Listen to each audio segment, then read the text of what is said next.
यदि अगर हम लोग ईमेल आईडी के बारे में देखें तो यूजर आईडी जो होती है ईमेल आईडी कहलाती है। अगर हम इंटरनेट अगर एक व्यक्ति के पास पहुंचना है, किसी व्यक्ति के पास पहुंचना है तो क्या होगा कि उसका हमको एड्रेस पता होना चाहिए, पिन कोड पता होना चाहिए, उसका पूरा फुल डिटेल्स हमको पता होगा तो हम उस व्यक्ति तक पहुंच सकते हैं। लेकिन इंटरनेट पर ऐसा कोई विकल्प नहीं है। वहां पे क्या होता है कि अगर हमको सभी के पास पहुंचना है तो हमको क्या करना होगा, उस व्यक्ति का ईमेल आईडी पता होना चाहिए जिस व्यक्ति से हमको संपर्क स्थापित करना है। जैसे फोन नंबर ले लीजिए, अगर किसी व्यक्ति से हम पर्सनल बातचीत करना चाहते हैं तो उस व्यक्ति का क्या पता होना चाहिए, फोन नंबर पता होना चाहिए, तभी उस व्यक्ति से हम कॉन्टेक्ट कर सकते हैं, नहीं तो हम कॉन्टेक्ट नहीं कर पाएंगे। तो उसी तरह अगर किसी व्यक्ति के पास हमको कोई डेटा भेजना हो या कोई मेल मैसेज करना हो तो उसका ईमेल आईडी होना आवश्यक होता है।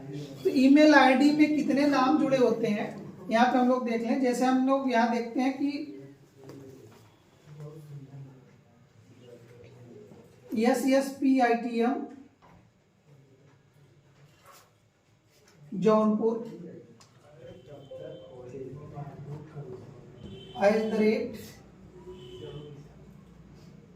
@gmail.com। अब अगर ये ईमेल आईडी देखें तो ईमेल आईडी में भी 3 नाम जुड़े हुए हैं। @ से पहले जो है क्या है, यह यूजर नेम है। क्या है, यूजर नेम है। और @ के बाद क्या है, ये आपका जो है वो क्या है, सर्वर नेम है। और यहाँ क्या है, डोमेन या होस्ट नेम है। यानी कि एक ईमेल आईडी है तो उसमें भी 3 नाम जुड़े हुए हैं। कौन कौन से, @ से पहले का जो भाग होगा कुछ भी लिखा हो वो क्या होगा, यूजर नेम होगा। @ के बाद वाला जो होगा वो क्या होगा, सर्वर नेम होगा। और डॉट के बाद जो नाम होगा वो डोमेन या होस्ट नेम होगा। इसी तरह अगर हम लोग दूसरे वेबसाइट के साथ देखते हैं, जैसे यहाँ पे हमने दिया mohan@ymail.com, mohan@ymail.com। तो यहाँ पे आप देख रहे हैं @ के पहले क्या है, यूजर नेम है, और @ के बाद सर्वर नेम है, और उसके बाद क्या है, डोमेन या होस्ट नेम है। अब यहाँ पे देखिए जो मोहन है वो क्या है, प्रयोग करता है। क्या है, प्रयोग करता, जो ईमेल आईडी को चला रहा है। @ का काम है यूजर को सर्वर के साथ जोड़ना। तो मोहन को किससे जोड़ा गया है, वाईमेल। वाईमेल क्या है, वाईमेल का मतलब हो गया याहू मेल। इन्होंने जो वेबसाइट यूज करना है वो क्या करना है, याहू मेल का यूज करना है। जैसे आप जनरली गूगल मेल का प्रयोग करते हैं, गूगल वेबसाइट का प्रयोग करते हैं, सर्च इंजन का प्रयोग करते हैं, उसी तरह से इन्होंने किसका यूज किया हुआ है, वाई मेल का यूज किया हुआ है। इसका मतलब याहू मेल पे यानी याहू सर्च इंजन पे काम करते हैं।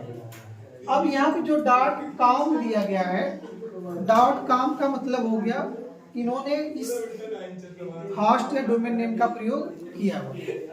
यानी कि आप देख पा रहे हैं कि जो वाई मेल है यह अपने यूजर को सर्विस प्रदान कर रहा है।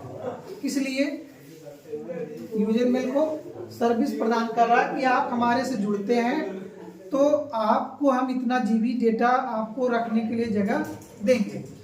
जैसे अगर आप हमें पेन लिए हुए हैं और इस पेन को हमको कहीं रखना है, या हम कोई सामान किसी से मंगाते हैं तो उसको हम कहीं रखना चाहते हैं तो कहाँ रखेंगे, उसके लिए हमारे पास जगह होना चाहिए।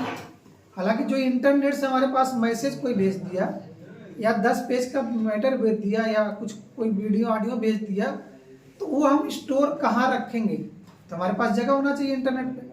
तो ये जो सर्वर है ये सभी आपको डेटा रखने के लिए जगह उपलब्ध कराते हैं। कब कराते हैं, जब आप इनके साथ जुड़ते हैं। जब इन पर आप ईमेल आईडी बनाएंगे तो ये आपको उतने डेटा मेंटेन करने के लिए देते हैं। उतना डेटा हम लोग क्या कर सकते हैं, स्टोर कर सकते हैं। लेकिन जैसे ही डेटा हमारा ज़्यादा होता है तो वो आपको और डेटा बढ़ाने के लिए, आवेदन करने के लिए बोलते हैं कि आप और डेटा ले सकते हैं, लेकिन लिमिटेशन होती है, बहुत ज़्यादा डेटा आप नहीं ले सकते। उसी तरह जीमेल सर्वर यानी गूगल मेल का जो सर्वर है वह आपको देता है कि फ्री स्पेस ना 20 GB 2 GB जितना आपका रिक्वायरमेंट हो उतना आप ले करके क्या कर सकते हैं, अपने डेटा को मंगा करके रख सकते हैं, या आपको कोई मेल मैसेज करता है तो उस डेटा में आपको स्टोर हो जाएगा। हालांकि मोबाइल आप लोग सब लोग यूज करते हैं, उसमें देखते होंगे इनबॉक्स होता है, कोई मैसेज आता है कहाँ स्टोर होता है, इनबॉक्स में होता है। उसी तरह बिना ईमेल आईडी के तो आजकल मोबाइल जो है वो एक्टिवेट ही नहीं होते हैं, तो ईमेल आईडी जैसे डालते हैं तो वो उनका जो प्ले स्टोर होता है वो स्टोर उसको एक्टिवेट कर देता है। और स्टोर करने का मतलब है जैसे कोई डाउनलोड आप करेंगे तो डाउनलोड वाले फोल्डर में जा करके क्या होगा, स्टोर हो जाएगा। तो इसीलिए सभी सर्वर आपको सभी नहीं देते, कुछ सर्वर देते हैं जिन पे लोग फास्ट वर्क कर सकते हैं, जैसे जीमेल हो गया, वाईमेल हो गया और रेडिफ मेल हो गया। तो इस तरह से जो है कई वेबसाइट्स हैं जो आपको सर्विस प्रदान करने के लिए तत्पर है और देते भी हैं। तो उस पर आपको क्या करना होता है, आपको अपना ईमेल आईडी रजिस्टर करने की जरूरत होती है। अब ये ईमेल आईडी क्या काम कर रहा है, यह ईमेल आईडी इंटरनेट पर आपका एक एड्रेस बना दिया। जैसे आप जनरली किसी के यहाँ जाना चाहते हैं तो नाम, पता, पिन कोड आपका होना चाहिए। उसी तरह किसी व्यक्ति को आप पर्सनल मेल करना चाहते हैं तो उसका क्या होना चाहिए, आपके पास ईमेल आईडी होना चाहिए। अगर ईमेल आईडी है तो आप उसी व्यक्ति के पास डेटा को ट्रांसफर कर सकते हैं। लेकिन यहाँ पे जब भी इलेक्ट्रॉनिक की बात होती है तो कोई विशेष रूप से ये नहीं होता कि आप वही व्यक्ति हैं जिसकी ईमेल आईडी है। यहाँ पे उसका वह भी व्यक्ति मालिक हो जाता है जिसके पास उसका पासवर्ड होता है। जैसे एटीएम कार्ड हमारे पास है तो मशीन को एटीएम कार्ड से मतलब है और एटीएम कार्ड डिटेक्ट करता है पासवर्ड से, तो पासवर्ड से मतलब हो गया एटीएम कार्ड का। वहां पे व्यक्ति का कोई विशेष लेन देन नहीं हुआ। जो भी व्यक्ति एटीएम कार्ड मशीन में लगाएगा और वह करेक्ट पासवर्ड डालेगा तो वह डेटा उसमें से क्या करता है, मनी ट्रांसफर कर सकता है। तो यहाँ पे व्यक्ति का कोई रोल नहीं हुआ, किसका रोल हुआ, एटीएम कार्ड का और पासवर्ड का। कोई भी व्यक्ति को पता हो जाएगा तो आपका एटीएम लगा करके पासवर्ड डाल करके पैसा निकाल लेगा। उसी तरह जो भी मेल हम भेज रहे हैं ईमेल आईडी पर तो जा रहा है, लेकिन वो क्या रहा है, जिसको देखना है वो व्यक्ति हो या ना हो उससे नहीं मतलब है, लेकिन उस ईमेल आईडी का पासवर्ड जिसके पास होगा वह व्यक्ति उस मैसेज को सीव कर सकता है।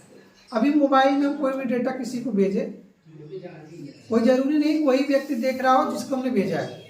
मोबाइल जिसके हाथ में है, जिसको पासवर्ड पता है, वही आपका डेटा देख सकता है। तो यहाँ पे भी सिक्योरिटी भी रखनी होगी कि हम जिसके पास डेटा भेज रहे हैं वो डेटा किस टाइप का है, और जो डेटा भेज रहे हैं क्या वह वही व्यक्ति यूज कर रहा है या कोई दूसरा व्यक्ति यूज कर रहा है। जितना ही हम सुविधा देखते हैं उतनी हमारे साथ घटनाएं भी घटित होती हैं। अगर हम देखें तो सर्वर हैक का भी प्रॉब्लम होता है, ईमेल आईडी हैक हो जाती है। ईमेल आईडी हैक होने से क्या होता है, अभी आपका बैंक अकाउंट में, मोबाइल में, सारे जगहों पे क्या लगा होता है, ईमेल आईडी एक्टिवेट है। तो ईमेल आईडी का जो सिक्योरिटी पासवर्ड आप रखिए वो भी काफ़ी स्टैंडर्ड रखिए, बड़ा रखिए, और हर दूसरे तीसरे महीने उसको क्या करते रहिए, अपडेट करते रहिए, चेंज करते रहिए, अन्यथा हैक होने के चांसेस